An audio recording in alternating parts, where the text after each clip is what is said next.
What's up? It's your boy, Big Reg, coming to you from the shadow of the big house in Ann Arbor, Michigan, bringing you the recap of Game 2 of the 2021 Michigan Wolverines football season. A victory over the Washington Huskies. Oh, ladies and gentlemen, it was amazing on Saturday night. Oh, as I looked out into the big house, all we saw was a sea of maize just ringing around the stadium. And what we saw in the stadium during the game was a dominant performance by the Michigan Wolverines running game. Holy smokes, folks. I thought we could not top last week's rushing performance of over 330 yards versus the Western Michigan Broncos. But the Michigan Wolverines, you know what? They turned it up just a little bit more. And this time we're able to get over 340 yards of rushing. This time against a quality Pac-12 opponent that boasted. Listen, they're not just called the Huskies because they're, the dogs and stuff. Them dudes is Husky, man. They've got like 8 or 9 dudes on a defensive line over 300 pounds and at least 6 or 7 on the roster on the offensive side of the ball, too. That's over 300 pounds. These are some Husky boys that came to town. But it didn't matter. The Michigan Wolverines were able to push them around all night. They said, mush, mush, mush, you Huskies. It was like the Iditarod. They rode them up and down the field all night long. For over 340 yards. Oh, gentlemen, I'm feeling really happy about this victory. I think it's another step in the right direction. And I raise my glass to the Michigan Wolverines and the fine performance they put forward for the Mesa. Coming away with a 31 to 10 victory. And again, I don't want to toot my own horn, but gosh darn it, I was pretty close to my prediction of 38 to 10. Mm. So I raise my glass to Big Reg and his near perfect clairvoyance. You're raising your glass in the third person? Yes. But now, gentlemen, I turn it to you. Joining me tonight for this recap is we're going to go around quickly. Number 1, producer JB. Number 2, JC from Sunnyside. And number 3, nameless guest. Gentlemen, I turn it over to you. What were your key takeaways, key highlights, favorite moments of this fine performance? It was something that I had my name on. I actually had a bet writing on this game with a Pac-12 colleague of mine. Well, not colleague, I guess. Someone in my family who made a bet with me that the Huskies were actually going to run all over us, that they were going to run us. But needless to say, our boys proved themselves true. I went into the game. Obviously, I went to the game, mazed out like crazy. But let me tell you, I had no doubt in my mind that this game would be won, that Michigan would prove themselves true. It was electric.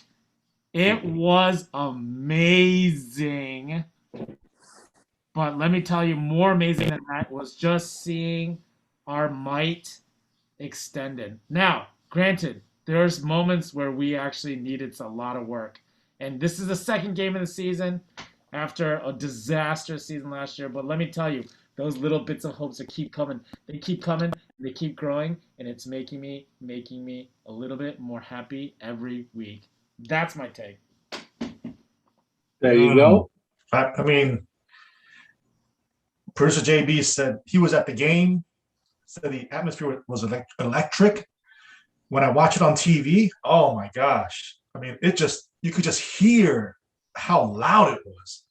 You know, the music, and the best thing about it is the recruits, Domani, Nolan, they got to experience all of that. So amazing. And the Wolverines put on a dominant performance, right? A dominating performance against a team that has NFL talent all across their defense. I know Squarehead is going to say, "Oh, we're one-dimensional. We're one-dimensional. Fire Harbaugh." So they knew we were going to run the ball after a certain point. and they could not stop it. They made adjustments to stop it, but they could not stop. They could not stop our run. Corum, Haskins, offensive line, our tight ends, unsung heroes, key blocking from our tight ends. And even though people might say, hey, we were just one-dimensional, even in our run game, we made adjustments, right? We went through the tackles, we ran sweeps, we did counters. So what an incredible, dominating performance. I don't want to hear that, we just couldn't pass the ball. No, we ran the ball because they couldn't stop it. They couldn't stop it. So why change what they couldn't stop? But Cade was a little suspect, but we can get into that later. Yep. I just have to concur. It was so satisfying. I will admit it went even better than expected. I mean, the domination was something to behold. This was just old-fashioned smash mouth, just punch him in the nose over and over and over again. I mean, I know we'll get to this. It was one of the key highlights, just that drive in the second half when you just thought maybe they might start mixing it up, but just how many? I mean, all the stats, Big Red. Just spit it out. How many? 7, 8 runs in a row, punctuated by the TD. It was. I think it was 11 runs, 8 yards. Oh my gosh! Crazy. Just the soul crusher. That one just took everything out of Husky Nation and just let them know that we owned the night. So beautiful victory. Still got more to progress and more to prove, but one to enjoy. I'm gonna tell you what, gentlemen. This was my key turning point in the game, or two points, 2 points that join into one. First, and they both have to do with fourth down. You guys know what I'm talking about already. The first 4th and 1 at the goal line when that Husky defense. And when I'm saying Husky defense, I'm not talking about the name. I'm talking as a description of them big old boys they got on that defensive line. Them dudes is Husky. Husky. They had at least over 2 tons of flesh guarding the goal line. And unfortunately, our dudes could not get it in, punch it in. And I was like, oh, man. And then when it was 4th and short, I was like, man, they got us again. We're not going to get that first down. And we only had at that point, I think, 3 points. It was just 1 field goal. I was like, man, oh, man. But then that's when Jimmy Harbaugh said, you know what? We didn't get it that one time on 4th and goal. But you know what? Pedal to the metal, baby. Fake punt. Michael Barrett all of a sudden vibrated. First down. And then the next play right after that. Lightning strike. Blake Corum. Oh, he was gone in a just like that. And the Husky defense was like, where did that man go? Where did he go? And then that play, it broke the damn right open. And then all of a sudden, the Michigan Wolverines were able to march up and down the field. Up and down the field. Oh, so that was my key turning point to the game. Not getting discouraged by not converting a 4th and goal and having the guts to make that call for a fake punt, converting it to a first down, and then Blake Corum hitting that home run. Oh, he got up to the plate.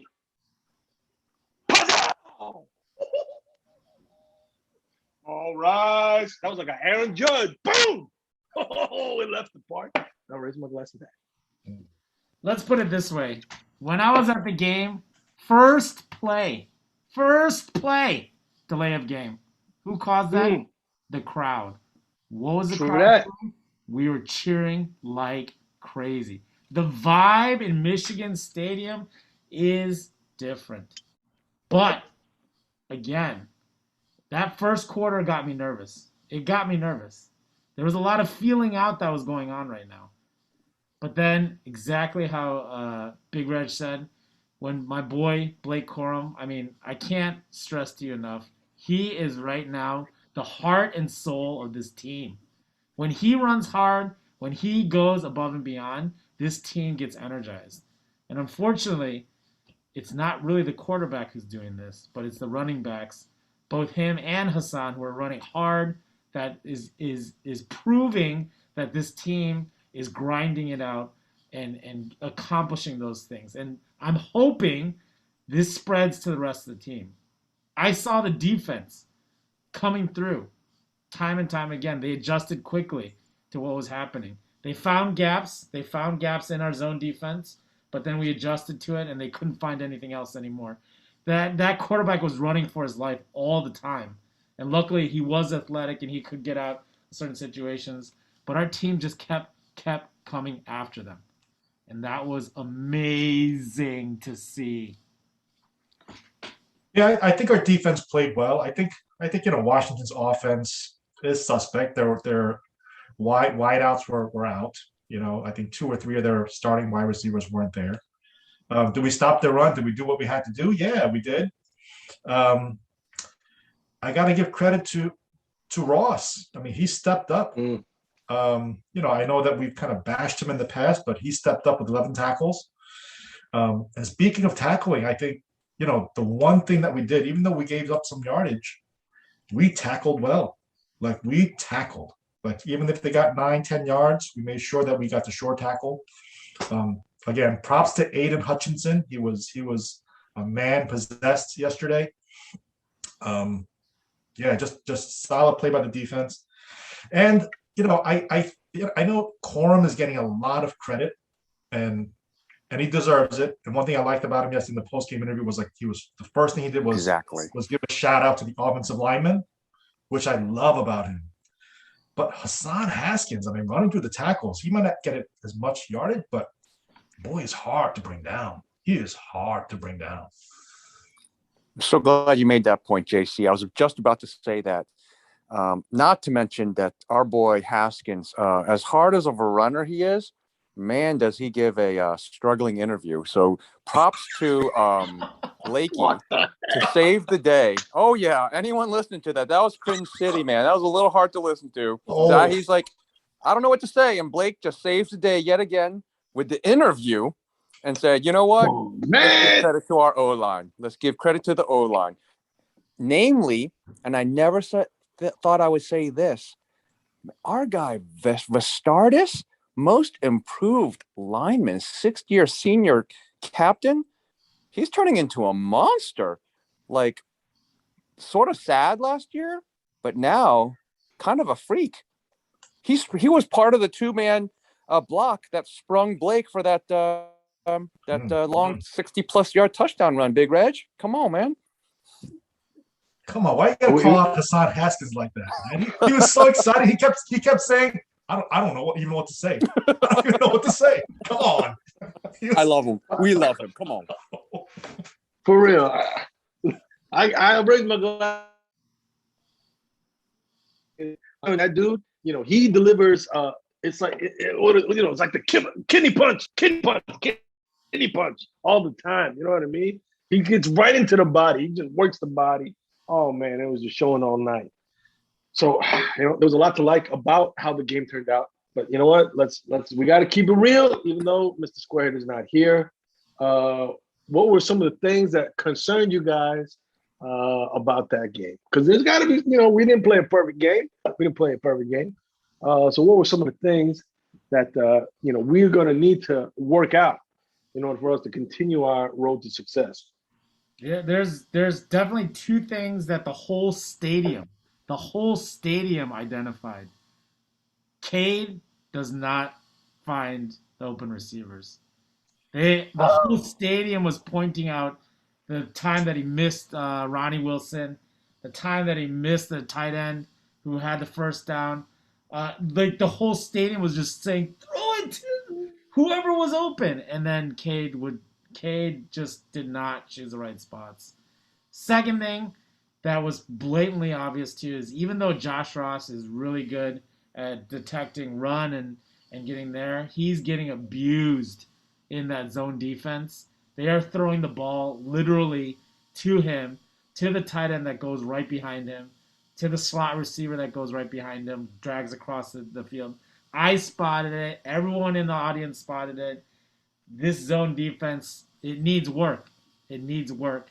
And those are two blatantly obvious things that we need to take care of. Producer TV, out of 100,000, his eye spotted it. Maybe the person behind you spotted it, and then you spotted it.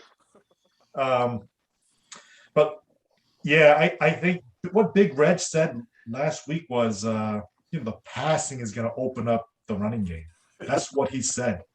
He talked about Cade and No. I think at one point in the game, you saw Harbaugh say, Cade, what are you doing? He literally said that to Cade. He was struggling. Yesterday. I mean, he couldn't hit the receiver in stride. He couldn't hit, like JB said, producer JB said, he couldn't hit the open guy. That's a little concerning. That's concerning. Big question mark because, I think we all know we're not going to run for 345 yards against Wisconsin, Penn State, OSU. So we need a more balanced attack. I'm happy to get into the quarterback talk, and I really want to give Reggie just a couple more minutes to compose his retort. But my concern was with the DBs, little misplays on the ball, turning around too late, not just some things I think Clinksdale is up to the task.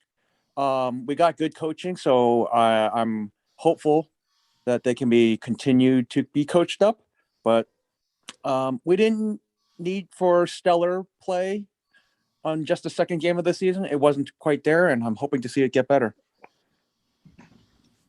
I agree with everything you guys said. Passing game obviously needs a little bit of, I shouldn't say little, needs improvement. Full stop, end of statement. It needs improvement. Can't argue that point. I also agree that, our defense, especially in the passing game, this is the second week in a row now, where we've done a great job shutting down the run. So we've made teams one-dimensional. But we have been a little bit vulnerable for certain passing situations. So there's that. Wait, what was I going to say? Shoot, now I don't even remember.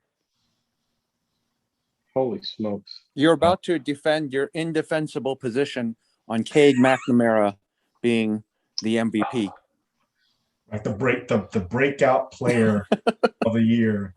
Yeah. And how I was going to, but I literally forgot. I've literally forgotten what I was going to say.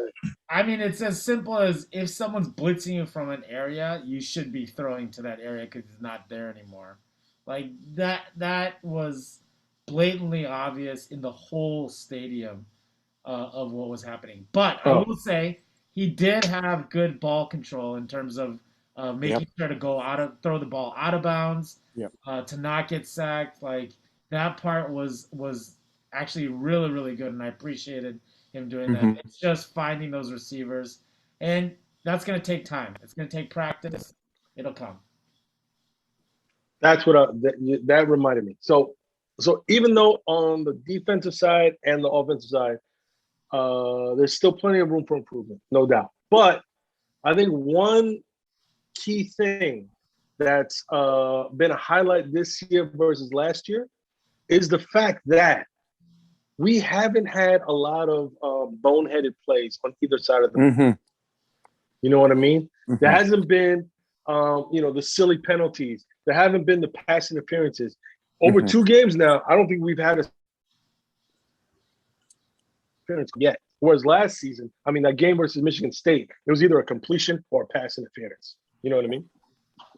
And we haven't had any of that. So that speaks to me that the coaching is a lot better, and that the players are better prepared and executing better. On the offensive side too, if you look at it, we have not committed a single turnover yet. And in fact, we really haven't even come close to putting either the ball on the deck as a fumble, Hassan Haskins and Blake Corum. As much running as we've done, they've done fabulous job, awesome job of holding on to the rock. Knock on wood. Despite all the scrums and all the rips that the defense is taking at the ball, they've done a wonderful job holding on to the rock. And then to producer JB's point, Cade has not been spectacular by any means. But the thing that he has not made a catastrophic mistake that's put us in a bad situation. We might have to punt it, but he hasn't taken a bad sack, and he hasn't turned the ball over. So I think those are things that I'm going to hang my head on to say, while it's not spectacular, it's definitely signs of growth that I find very encouraging. Having said that, though, we definitely got to take a step up in this passing game. The passing game got to take a step up. Because like you guys were saying, if not, we're not going to find much more success as the opponents get tougher and tougher. Hey, he didn't force anything, though. And those DBs are all NFL. They're going to get drafted in the early rounds because they are good. So I'm okay. Run the ball 300 yards. Don't pass it to them. Fine. They couldn't stop us. We ran the way that we wanted to run. Let's get that victory, learn from it, move onwards. I mean, yes, he managed the game, didn't make any negative plays, turn the ball over. But simple things like if he's gonna do a little screen pass or a little flare out, you got to hit the runner in stride. So a lot of times the running back or the wideouts have to reach back for the ball and they get tackled for a 2-yard loss or a 1-yard gain.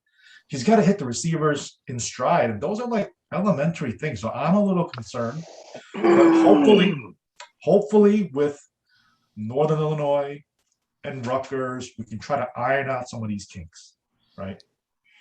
But I'm a little concerned with Cade. I'm going to have to come to my man Cade's defense just a little bit. Number one, it has to do a lot with the play calling. We weren't, calling a lot of plays downfield.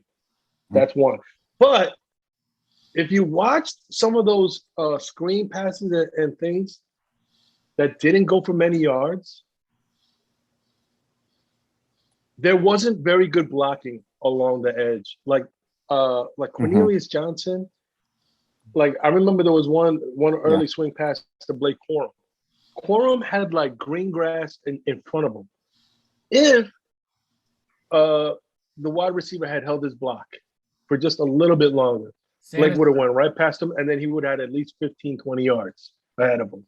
So it was those kind of little things where if he had just been able to hold the block a little bit longer against the NFL quality cornerback, it would have sprung for a big I kind of have to agree with you there, Big Reg. But those things, for whatever reason, didn't happen. I think you're right. I mean, I'm just going to agree with you there, just in that, dare I say, could this have been an example of good coaching and good game planning, in that I defy anyone to find a better set of DBs that we're going to face the rest of the season. I mean, that was just not the way we were going to achieve the victory. So, we'll mix it up and do what we have to do in future contests. So I'm okay with this. I'm not as down on Cade. I think he's had better games and he will show out better in the future. So we'll see. I'm just hoping. Outside of that 175-yard touchdown to Ronnie Bell, oh boy, he has 100 yards passing in 2 games. Again, we didn't have to pass the ball this game, so I mean, I'm still holding out hope that Cade will produce, but I am a little concerned. His balls got tipped again a couple of times during this game. I don't know if his height is a little bit of a factor. I'm a little concerned. It's got me raising my eyebrows. Aren't we lucky? Aren't we lucky that we have nameless guests, Player of the Year, waiting in the wings as a backup, just in case the wheels fall off? Come on. That's game 6, you did 7, not and pick. 8. Game 6, 7, and 8. JJ JJ, roll back the tape. I called out. You didn't pick JJ. You picked Cornelius Johnson. Oh, I named 2 guys there if you roll it back. But anyway, we are lucky to have a quality 5-star that's getting better every week. So, not everything rides on one quarterback's arm here. I mean, I do have to bring up, as Name Like This pats himself on the back, just to shout out David Ojabo with a nice spin move. Nice spin move to sack the quarterback. Told you he was going to show up. I told you he was going to show up. He recovered the fumble. Yeah. Well, he wasn't going to go 2 straight weeks, PFF grading him the lowest rated defender on our team now, was he?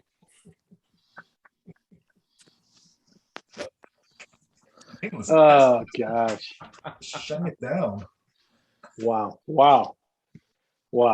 Anywho. Well, gentlemen, I think we've covered it all at this point. We can nitpick another, more stuff here and there, but I think we've covered all the big major points at this so far. Quick shout out for the Big Rock.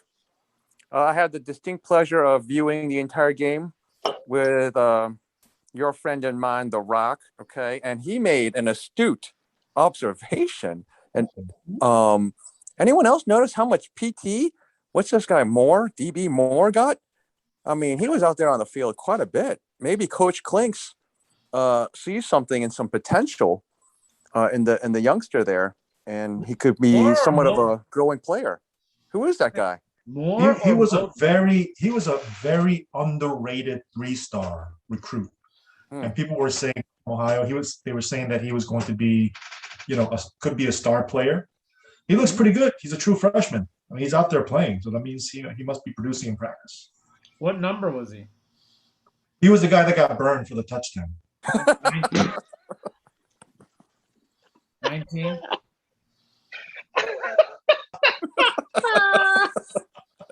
No, but he recovered and had some good plays later. I mean, he's a young, growing player. No, Captain Aiden Hutchinson came to his side and told him to keep his head up. There you go. Anyways. All right, fellas. I guess in conclusion then, another it wasn't perfection. Nobody's saying it was a perfect game for the Michigan Wolverines by any stretch of the imagination. But I think we can all agree at the very least it was another step forward. We as a program have taken another step forward. And hopefully we've established some things that we can continue to build upon. And I would be remiss if I didn't mention it. Another very satisfying thing about this past football Saturday is the fact that the Suckeyes lost at home to the Oregon Ducks. So raise my glass to the Oregon Ducks. They have now entered my pantheon of favorite Ducks with Donald, Daffy, Scrooge McDuck, and the rest of the DuckTales crew. Because you know what they say, life is like a hurricane here in Duckburg. Race cars, lasers, aeroplanes. It's a duck blur. And that's what the Ohio State Suckeyes are feeling right now. They've gotten a taste of a duck blur. So I raised my glass to that. Anywho, if you had told me it's a duck blur. If you had told me 2 months ago that we were going to be 2-0 and the Suckeyes were going to be 1-1, I would have taken that every day and twice on Sundays. Oh, yeah. Anyway, the next game is going to be against Northern Illinois. We'll be bringing you that preview Wednesday night. Right. Were there any things that we needed to address comment-wise? No? I'm looking right now. I don't think we got any comments. No, we got nothing. But we did get another new subscriber. So, anonymous new subscriber, we welcome you to the pool. You are one of an elite group of only 40 people in the entire world decided to subscribe to this nonsense. Think about it. There's only 40 people that subscribe to this. This is crazy. There's 4 of us and 36 other people. But if you do have any comments or questions that you want to make sure to put there. Click on the link to subscribe. Put a comment down. Ask us a question on the panel because, frankly, I'm sick of talking to these guys and claiming that I am the best announcer on here. So let's make sure to get those comments and questions on here so that we can hear from you about what you saw in this Washington game as well. Well, gentlemen, we raise our glass to another victory and another peg that we can put on the board for the Michigan Wolverines 2021 football season. 2-0, baby! And I raise my glass to that. Go Blue! Go Blue! Go, baby. Go Blue. Go Blue.